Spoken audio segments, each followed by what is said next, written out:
Don't feed the elephants.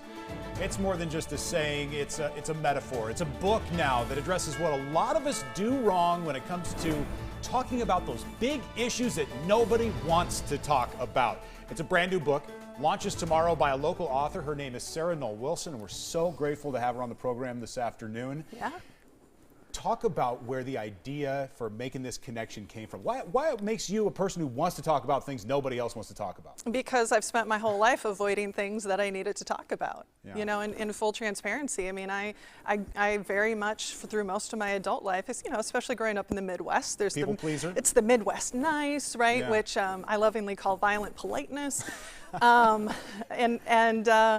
And I realized that, I became very masterful at avoiding the tough conversations, but then at the same time, I was seeing the impact in the workplace and was introduced to the idea of the elephant in the room and how the best teams are the ones where the elephant isn't allowed to hang around very long, and I never experienced that. So you say teams because for those of you at home, Sarah does a lot of executive coaching. She works with like corporate teams on these types of things. Yeah. So you've seen firsthand the harm that comes from feeding the elephants and letting them just hang out there. Yeah, right? yeah, 100%.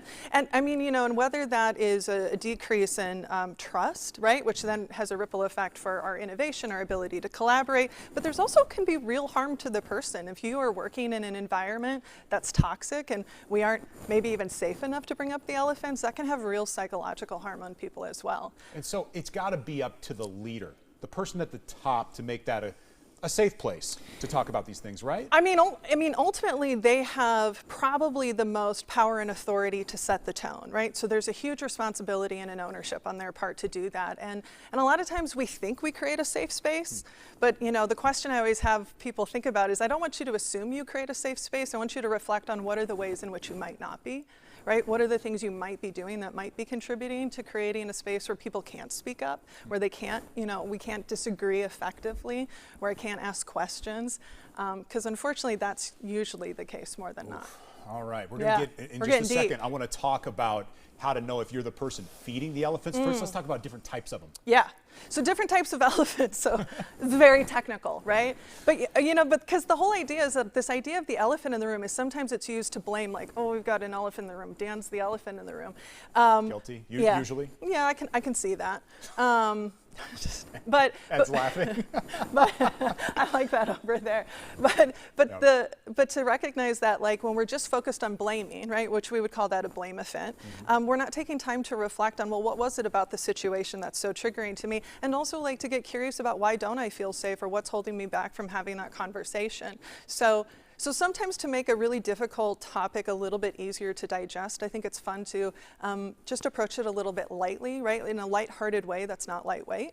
So avoid-a-fint, that's the main one, right? Blame-a-fint, the deflect-a-fint, where you might bring something up to me and then I do something to deflect from us having the conversation. So there's a whole series I'm uncomfortable just hearing the names of these things. It's true. This happens in every organization. And so it's probably good to acknowledge that it's going to happen eventually, so you might as well be equipped for how to deal with it. How do you not feed these things and let them keep growing?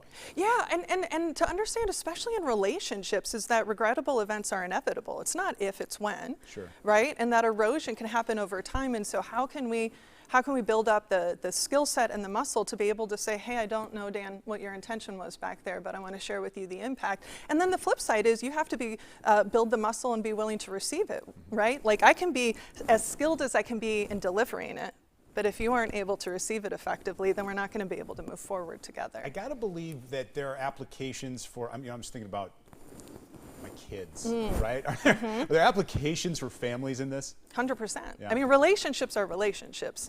We just happen to focus a little bit on a work perspective. Gotcha. But lots of stories are sprinkled in from a personal perspective as well. Let's tell people how to get it. You can order it already, right? You can order it already. It's available. Do you want me to do an official pitch to the camera? You can order it on on Amazon or anywhere that books are sold. It launches officially tomorrow, but Amazon has been shipping out paperbacks, and we would love for your support and to hear what resonates. Congratulations. Thanks. A book is no little deal. So especially during a pandemic. That was wouldn't recommend it. There you go.